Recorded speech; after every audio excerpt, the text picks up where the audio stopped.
Xin chào các bạn. Trong video này mình sẽ nói tiếp về những khác biệt trên thắng đĩa.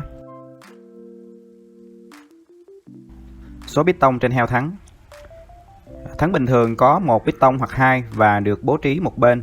Khi ta bóp thắng, áp lực dầu đẩy bít tông ra và ép má thắng vào một bên đĩa thắng. Áp lực thắng tăng lên sẽ tạo phản lực để kéo má thắng bên còn lại ép vào mặt đĩa bên kia. Càng nhiều bít tông thắng thì mặt tiếp xúc với má thắng càng lớn, nghĩa là má thắng được sử dụng sẽ càng lớn.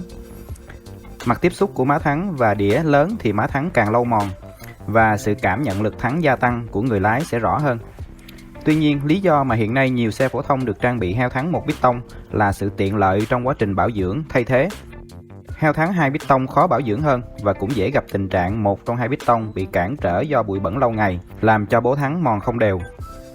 Trên các dòng xe thể thao, heo thắng có bít tông được bố trí hai bên đối xứng nhau. Điều này giúp thắng đĩa hoạt động nhạy và chính xác hơn. Dây dầu. Khi ta bóp thắng, áp suất sẽ truyền đến mọi điểm trong lòng dầu thắng và truyền đến bít tông thắng, làm bít tông bị đẩy ra. Áp suất này cũng tạo áp lực lên thành ống dẫn dầu. Thông thường ống này được làm bằng cao su nên sự giãn nở do áp lực là có.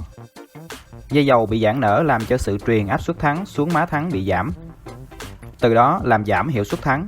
Vậy nên trong những trường hợp cần độ chính xác cao thì người ta sử dụng dây dầu bằng kim loại.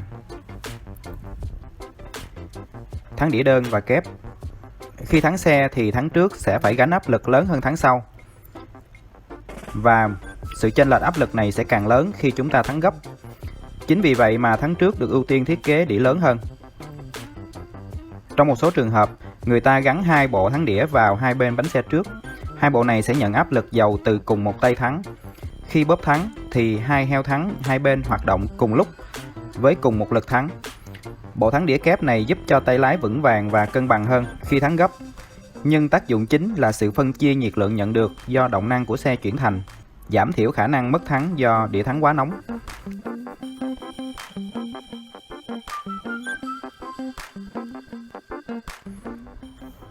Tay thắng.